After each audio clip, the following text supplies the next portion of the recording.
Ladies and gentlemen, welcome back once again to Samuel Adams Returns. Those anti-federalists, they did. They absolutely got it right. And this is Tom Navolis, your host, and I just want to welcome everybody back and a couple of announcements as I then get into a continuation from last week. Last week, we did an introduction into socialism within the church. We talked about that there was Charles Spurgeon, who actually spoke against socialism and other social ills and political debauchery, if you will. And so, he being one of the famous preachers during that 1800 period of time, I wanted to talk today a little bit more of what's happened in the political spectrum and in the churches, not just in relationship to socialism, but what we're going to pick up a little bit here on what George Washington had to say, and what I'm calling this is how we're looking at the demise, the subjugation, the subterfusion of America because of what's occurred within the churches. And I also want to bring to your attention that in the near future, just to give you an idea, is that I was on an interview this past Monday with Dr. Mike Spaulding on his live broadcast. And out of that, I've been invited to also participate in rebroadcasting on his FM radio program that he has in the Lima, Ohio market. So what we're going to be doing with that is that as I finish working out all of those details of how that programming is going to work, we will be taking the first and the third segment of this program and putting that together, because the time slot that is available on Dr. Mike's radio station is about a half-hour period.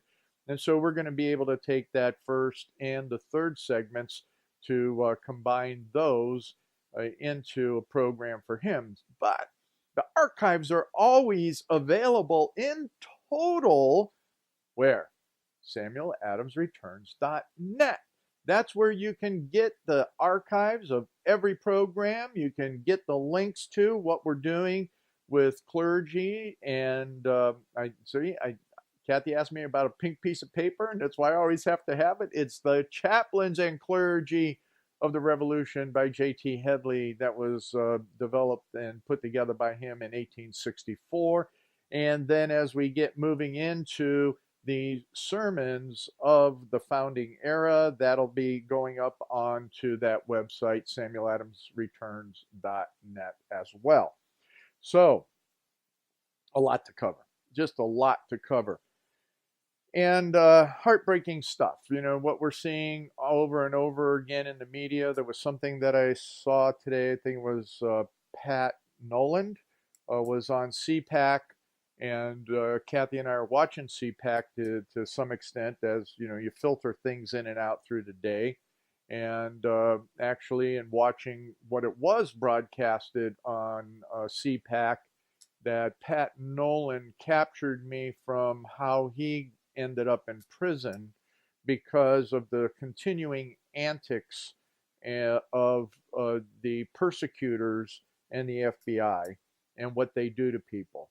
Very, very interesting story. If you have never heard the Pat Nolan story on that, I think it's something that you need to go out and investigate, because, quite frankly, the federal judiciary system is not the justice that people expect it to be. And when it comes to a narrative, I talked about this with Mike a little bit on Monday, Dr. Mike Spaulding, is that right here in Intellectuals and Society by Thomas Sowell, this is my paperback version, and talking about filtering reality. That's exactly what happens, especially in the context of the media and the intelligentsia, is that we've seen that over and over again in that filtering of that reality, which will now take us to what we're talking about this week. And I wanted to pick it up from something that is substantive from George Washington's farewell address. He gets along in saying here, it is substantially true that virtue or morality is a necessary spring of popular government. Remember that we are popular government, that as I've talked to you about very much so in the past, is that our government has always been populist, meaning by the people. And then Washington continues, the rule, indeed, extends with more or less force to every species of free government, that being the necessity of virtue or morality uh, within the context of the popular government. Then he goes on, who that is a sincere friend to it can look with indifference upon attempts to shake the foundations of the fabric. Who has any sincerity that's going to shake the foundations of the fabric of virtue and morality? Madison talked about virtue and morality. John Adams, many talked about having virtue and moral people. Promote then, as an object of primary importance, institutions for the general diffusion of knowledge, in proportion as structure of a government gives force to public opinion. It is essential that public opinion should be enlightened. And that means to have a good diffusion of knowledge, not as we were talking just a few minutes ago, you just stop there with the narrative and filtering reality, the filtering of reality. You can't do that. You can't be moral and virtuous and filter reality. Okay. Washington continues, observe good faith and justice towards all nations. Cultivate peace and harmony with all. Religion and morality enjoin this conduct. And can it be that good policy does not equally enjoin it? It will be worthy of a free, enlightened, and at no distant period a great nation to give to mankind the magnanimous and too novel example of a people always guided by an exalted justice and benevolence. Who can doubt that, in the course of time and things, the fruits of such a plan would richly repay any temporary advantages which might be lost by a steady adherence to it? Can it be that Providence has not connected the permanent felicity of a nation with its virtue?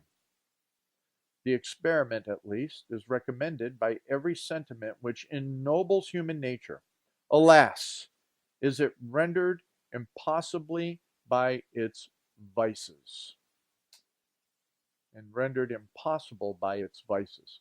So the bottom line in just this section alone, even to deal with other nations, it's incumbent upon us to be a moral and virtuous people. It's incumbent to have that for good policy. It's incumbent upon having morality and virtue for justice. So when we see our justice system broken down, when we see that the forms are manipulated in such a manner that people can be forced to making and pleading guilty because of what is put into quotes by other human beings instead of what is actually recorded, it becomes very, very interesting as to where is the morality, where is the virtue. And then when we see that as a nation, and what we've been observing here for these last few weeks on infanticide, homosexuality, all of this insanity on these transgenders, that's immorality, and it shows the lack of virtue within a nation. And quite frankly, if you understand your Old Testament whatsoever, and you understand what Jesus preached as well, you know that a nation cannot survive, because Jesus took and he slammed on whom? He slammed on not just those that were the religious leaders of the day, He slammed on those that religious leaders who were the Sanhedrin, the ruling class, the ruling government entity and body of Israel. And they came under condemnation because they did not hold to those basic fundamental principles of morality and virtue. So with that, it all comes down to what I say the difference is between the Federalists and the Anti-Federalists. The Federalists made that expectation, observation, and expectation, thought, that the churches would always do their job, that they would always be there to take and guide that moral and virtuous people in such a manner that, yes, we would then have moral and virtuous leaders and could make moral and virtuous policy. And, we would see that all work according to those truths and principles that none other than George Washington we're talking about. And he being, one of those that one can call a Federalist. On the other hand, Sam Adams, and numerous others that were the so-called anti-Federalists, being again the true Federalists, they had a different opinion.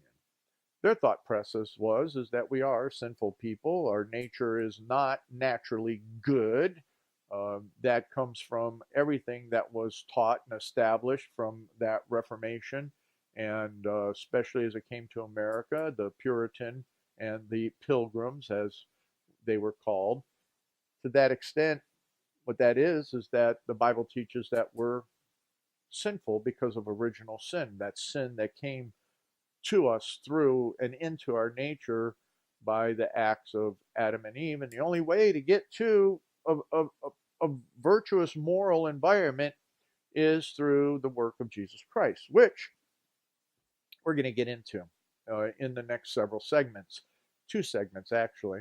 And we're going to talk about in the next segment in particular demographics, because what I want to hammer home on the 3rd segment is something on that socialism, and something that I found way back from 2000 that I was reading, researching, and involved in, that succinctly puts together conforming the church to the New World Order. And that's not some kind of wacky thing. It actually has been happening way back since the mid 1800s all the way to the present, and how it came about. So we're going to talk about that in the 3rd segment. 2nd segment, we're going to talk about some church statistics, and far different than what it was during the foundation of the nation.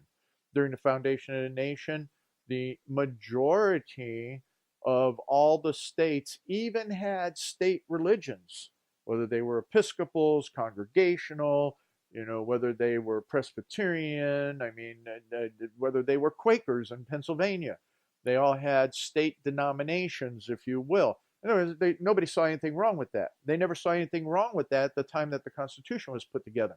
In fact, that portions of the First Amendment that are perverted now and perverted within the courts was always that a state, an independent nation, if you will, its own federal entity, its own entity that came into federalism, it could do whatever it wanted to around that. It had that free exercise. So if the people wanted to have a state denomination, they could do that. It was only at the federal level, at the national level, not to have a national church or specific religion. So there's a lot about that has misconceptions. We're going to touch on some of that in the 2nd segment. And these are things that Sam Adams clearly understood. They're things that he talked about as well within a number of his different writings, and what he looked at in relationship to that which would even foster antagonism to liberty. And so without a clear-cut vision and understanding of morality and virtue, you have immorality and no virtue, and then you end up with the insanities that we have today. So as we look at what is going to happen, I think you're going to be very interested in the statistics within the next segment. And yes, Sam Adams wasn't a statistician, but he understood truth and policy. So come on back for the next segment. Ladies and gentlemen, welcome back to the second segment of Samuel Adams Returns Those Anti-Federalists. Yes, they did. They absolutely got it right. And this is Tom Navolis, your host. And what I would like you to do is take that time to look at all of the other programming here at Liberty Works Radio Network. I always bring to you this segment and introducing you to the various things that are going on there at the network, live programming every evening, some within a closer market, within those folks that are in Maryland, others that are national.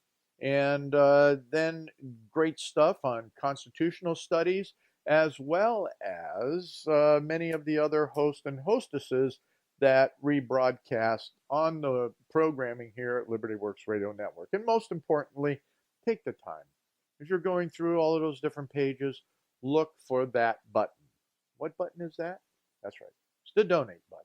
And that donate button is there because this is a listener-funded network, and it does take you to take and participate. You're a participant in what this network accomplishes. And I want to thank all of those that donate, that help keep me on this programming as well. So if you haven't donated, take a look around. See what's there. There's enough for everybody's point of interest, and definitely donate to that. So as I look at what we're going to talk about more so in the last segment, we'll probably get to some of it this segment. What happened to the churches? What happened to the church in America? As we talked about from Washington's farewell address, he definitely said that we need to have morality and virtue that's tied together for a nation to actually have good policy, justice, and to do what's right, not only within the context of our own country, but also how we interact with other nations. And that we should be that example. We should be that shining star that sets those truths of liberty out there. And as I always say, you can't have liberty if you don't have Jesus. Well, you can have a liberty to an extent, but it's human liberty. If you want real soul depth understanding of what liberty is all about, the only place you're going to find it is in Jesus. That's what, he definitely let us know, because otherwise we're still bound up in our sinful natures one way or another, and he helps us without any effort by us to relieve us within that context and bring us into that other confirmation of what it is to be a moral and virtuous people within the full extensibility of what that means. That means, how is it that we interact in every aspect of life? And as I look at that relative to the churches, in doing some church history and looking through a number of different historical perspectives, I didn't want to bring up here, but I'll put the link up, or the link is up, I should say, for you, as to kind of a timeline that goes back to those early 1600s and what was happening in America, what happened when people came to Virginia, what happened when they came to Massachusetts, and lay it out in just this very succinct timeline, good, bad, and the ugly. I mean, it even talks about the Salem witch trial and then the repentance. And this is where people forget, those anti-Christians forget, that when the truth was taught about that evil and the wrong way to look at spiritual activity, that the people had to repent of those that were put to death even because of those Salem witch trials. But notwithstanding, the reality was that the church, the body of believers, whether they were Anglicans, Episcopalians, or whether they were Congregationalists, Pilgrims, Puritans, and then even those early Baptists that broke away and went down to Rhode Island, my goodness gracious, there was not a place within the 13 colonies that were not predominantly tied together between church and state. And even in, like, up in the Massachusetts colonies and that, it was, you couldn't hold office unless you were a member of the church. Now, let's face it, not everybody that goes to church understands what that really means. They go to church because they wanted a political position. They didn't go to church because they really wanted to know God. Happens today. That's all over the place. There's a lot of churches out there, which we're going to talk about here in a couple moments, where, statistically what's going on is that we went from being a highly churched moral concept, almost in some cases it was theocratic, and then an understanding of what real theonomy is. That means you living the Word of God in your life, and how that works versus having a top-down theocratic environment. We went from being theocratic to being more understanding of how to implement, and in some cases to really look at what the two elements are within civil government and within church government, okay? But not a separation of the moral biblical teaching always consumes and envelops the civil government. But the civil government does not have to be the adjudicator of moral issues. And what I mean by that is that if there's something between brother and brother that should be taken care of between brother and the pastor, you don't need to take it to a civil court. Okay? So there's a whole series that a real good friend of mine does on that as well, and I'm not getting into that. But what my point is, we went from all of these different denominations in the different areas, including the influx of Catholicism, because remember, Maryland became primarily a Catholic region. So that was a lot that would happen right there in Maryland. And all of that was inclusive from a denominational perspective. But what it was is that all the people, the majority, so I can't say all, that doesn't mean all meaning every person. The greatest majority of the people went to church. They attended church unless they couldn't get there. I mean, come on, let's be realistic. There were some reasons people couldn't get there. But that's what's real critical about chaplains and clergy of the Revolution, is that they made sure that even going to war during that revolution, that church came there. God was present in everything. So as I started looking at what happened to America today, what's going on in all of that, I started looking at some interesting facts.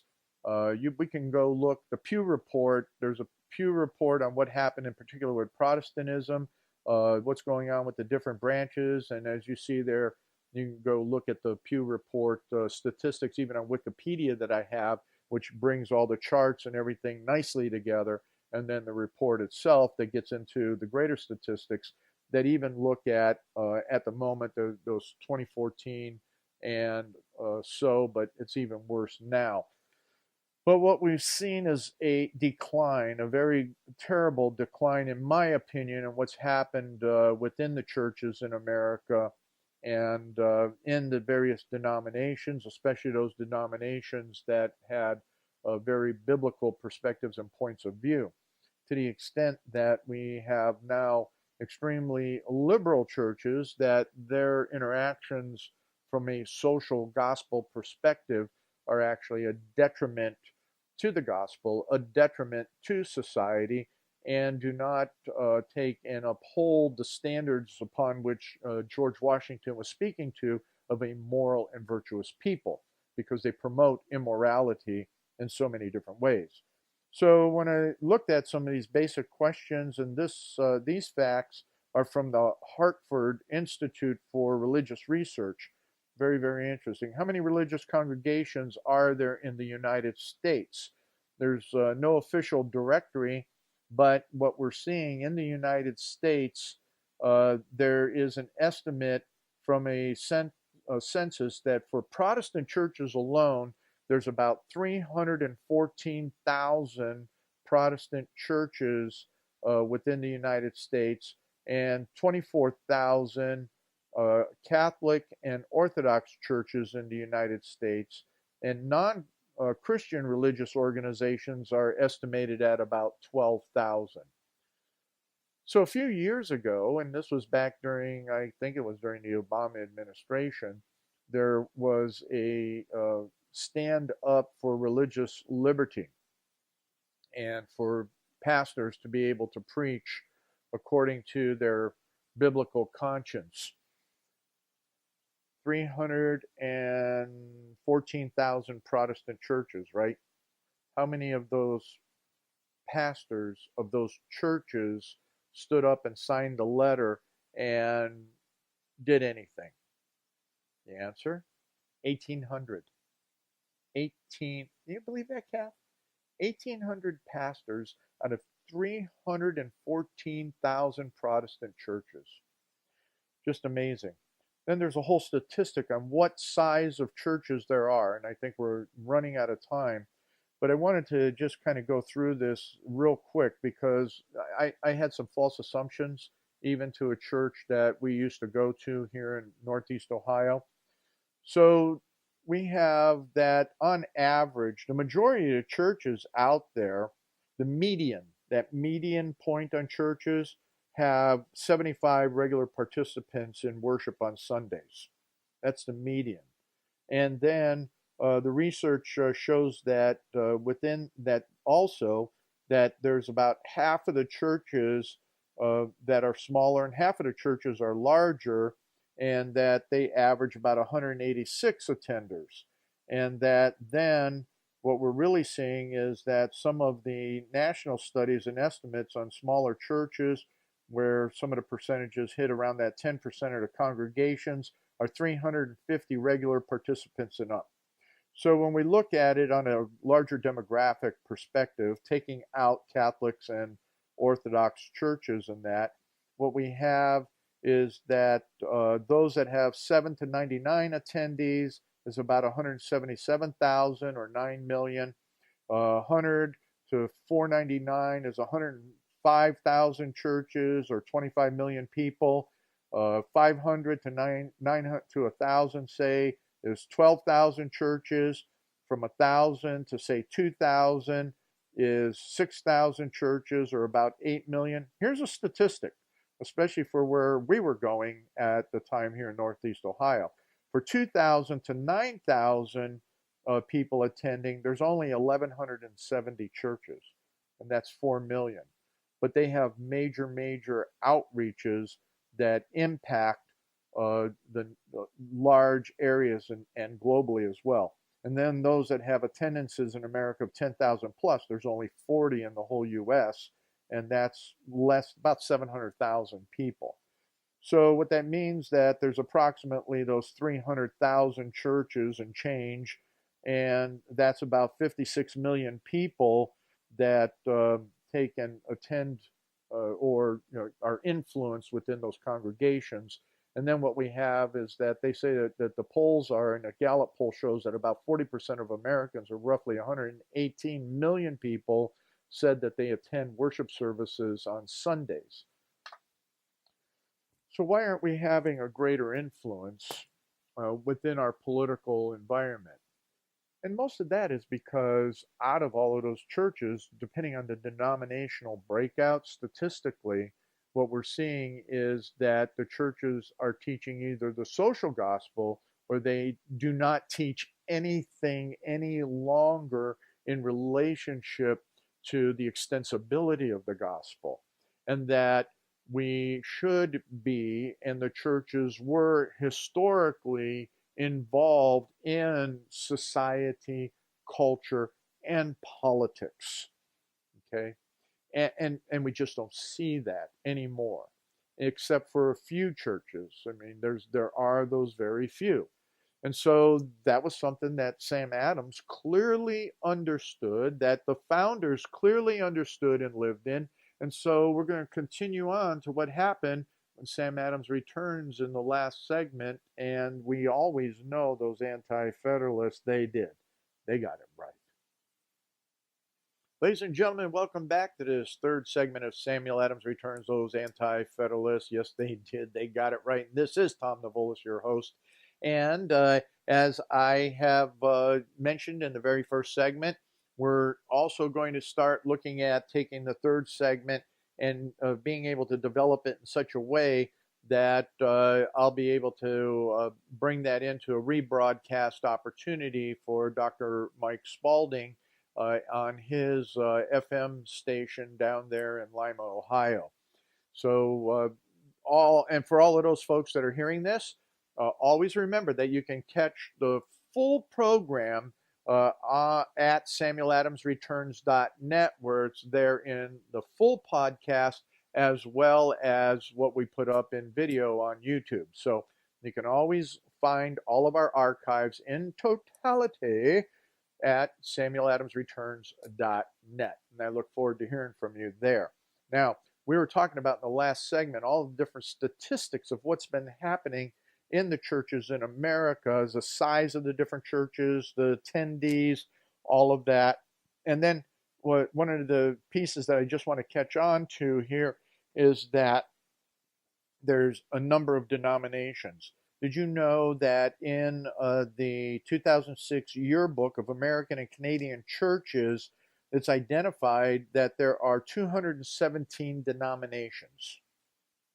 Wow. 217, when it used to be Congregationalists, Episcopalians, the Anglicans, Presbyterians, the Baptists, the Anabaptists, the Quakers, and just, kind of a few other. But now there's 217 denominations. Makes it very, very interesting. The single largest religious group in the United States is the Roman Catholic Church, which had about 67 million members in 2005. Then we come in with the Southern Baptist at 16 million members. And, those are the biggies. Then the United Methodists was second largest with about 8 million members. And third and fourth were the Church of Jesus Christ of Latter-day Saints. And you can take that for all that is from a denominational perspective. And that was with 6 million members. And then you come in with the Church of God in Christ, a predominantly black Pentecostal denomination with 5.5 million. Wow. You just look at all of that. What does it mean? All the different denominational churches that are out there. There's about 2,663 out of a total of 3,000 counties in America, and non-denominational representing about 12,200 different types of non-denominational groupings. Interesting. These statistics, again, go there into the archives. The link is there for you to look at, and talking about the difference even between old line Protestants and evangelical Protestants, and what does that mean? Who are they? And that becomes interesting, because then you're looking at what happened with the liberalization of the church. And that's what I mentioned in the first segment that I wanted to get to, is that continuation from last week on socialism in the churches. We know that Unitarianism started coming about in the latter portion of the 1700s. It shifted away from what was included in, it had the gospel. They actually had the gospel. But then they took and really went away from the gospel and went into humanism, and ultimately became proponents of Fabianism and so on and so forth. The social gospel came out of that. What I wanted to get to is a document that I've linked to in the references, the driving document on this that I found way back in 2000. Great work by Barrett Koss. That's KJOS. And it was updated in 2014. Conforming the church to the New World Order. A lot of information. It starts, it gets into this whole thing from the World Council of Churches in 1948. And I got to read you this statement because I think it's very, very critical to understand that the social gospel started coming in with not only Marxism and what was happening prior to the Civil War, because as you know, Marx wrote, and the Communist Manifesto came out in 1848. So a lot of this was starting to come in. There were so many other things. And then as Fabianism and socialism came into America in that latter portion of the 1800s, to which is why I talked about Spurgeon speaking against socialism, preaching at the pulpit against socialism. Hey, how many pastors are really out there preaching against socialism from their pulpits? Yeah, there's a few. Dr. Mike Spaulding and a number of folks that he knows that they do. So anyway, let's kind of ratchet it forward a little bit in this article here, in that One Church for One World, World Council of Churches, 1948. Change will probably be radical, if not total. Those who live lives are dedicated to serving the church of the past will resist these suggestions with a vehemence that always emerges from threatened hierarchies and dying institutions. But the seeds of resurrection are present in the exile, and in time those seeds will sprout and bloom. When they do, we will once again be able to see the continuity between the church of the past and the purged and open church of the future. Ladies and gentlemen, this is definitely prophetic in so many ways of what we have going on, and it was instituted. So what we have to see is that under what was the Federal Council of Churches and moved into the National Council of Churches, the major denominations became corrupted and adopted so much of all of this UN globalist insanity all the way back into the 40s and forward. Okay, liberalism in the churches was already happening with the social gospel, but now we had this so-called universal activity from what was going on with that foundation, the larger churches. Anything from we can look at Presbyterian Church USA, we can look at all sorts of the Episcopal Church, we can look at even the Roman Catholic Church, we can look at a number, the Episcopals, I already said as well, Presbyterian USA Church, the United Church of Christ, became extremely liberal. And then there were a lot of what was happening in the moderates with the Church of the Brethren, Evangelical Lutherans, some of the lesser understanding Reformed churches, and the United Methodist Church, which just went through a big conference on homosexuality. And very thin margin vote on that. So I say congratulations to all of my brothers and sisters and friends within the United Methodists that were able to stand for righteousness and truth. And guess what? You still have a battle on hand. Now, the other thing that was happening here is that under the idea of UNESCO, one of the areas that they want to push in is what is tolerance, a clash with the international standards for tolerance and mental health. To the extent that you and I, who are truly Bible-believing, gospel-preaching, understanding that continuity between church and state and family and so on, are considered mentally ill according to the international standards of mental health. This talks about it and has all those various links to that as well. So, geez, we should be talking about that, don't you think, in various congregations to some extent, so we know how to stand up against the evil. We're supposed to be able to fight evil, not to capitulate to it or bend to it or give in to it unknowingly even. So here's some of the things that they were talking about in this worldwide movement. is that if you equate biblical truth and evangelism is equated to hate and intolerance. We're seeing that all the time now. Redefine what Christianity is. Boy, isn't that happening? Has been for a number of years. Hold Christians accountable to the global standards for mental health. Really? I'm on a county board for mental health and recovery services, and I tell you what, within that, the mental health is all about the globalist idea of what is mental health. Nothing to do with the mental health that one can get from biblical teaching and Psalms to our heart. David understood through God's great graces everything there is about the mental, spiritual continuity of a person when we submit to the living God. Okay. Conform churches to UNESCO's Declaration on Religion in a culture of peace. Build a framework for global control. Establish the one world church.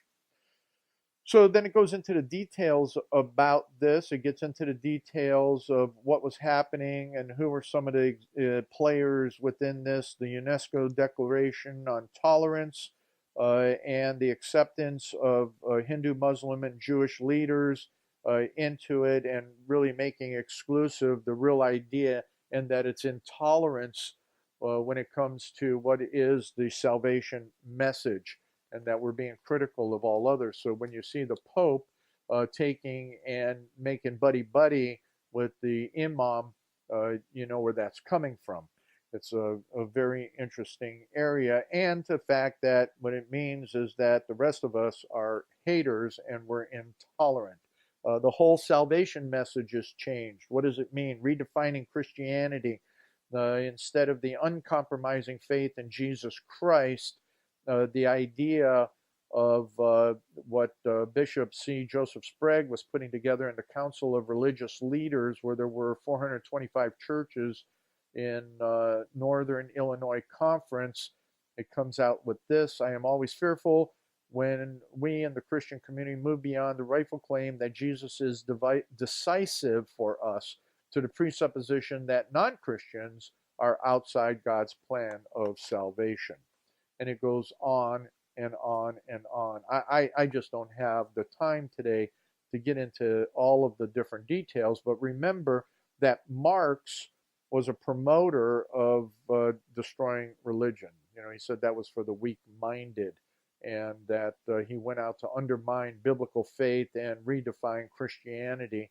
And there's so much out there that comes under the Hegelian dialectic all the way into children. I've talked about the Hegelian dialectic before, but that is woven within the context of how not just socialism, but how globalism and all of these twisted ideas of truth are melded in from the World Health Organization, UNESCO, the UN plan on mental health. UNESCO's big role is in the declaration of the role of religion in the promotion of a culture of peace. And this was put together in 1994. So that's pretty recent. Religions have led to division, hatred, and war. You've heard that before. Come on. Except don't forget, Islam is the religion of peace, right? Okay. Yeah, I believe that one. Peace entails that we understand that we are all interdependent, collectively responsible for the common good. Yeah, that's what you're hearing a lot of these people out there saying. So much more. I mean, I could take you through in this document that I have in the links, goes through what happened with John Foster Dulles, who was a globalist. He was a Secretary of State in the Eisenhower administration, and he manipulated the Federal Council of Churches about a world government, immediate limitations on national sovereignty, international control of the armies, universal system of money, worldwide freedom of immigration. Okay, and this was done in 1942. Ladies and gentlemen, I don't have time to get into all of this, but go ahead, talk to your pastors, get out there and demand that they start talking about these things that are affecting us right now, and that we have to have God's sovereignty over our political continuity. And Sam Adams clearly understood that as the last Puritan. You know something? Anti-Federalists got it right. Come on back next week and check on things at SamuelAdamsReturns.com.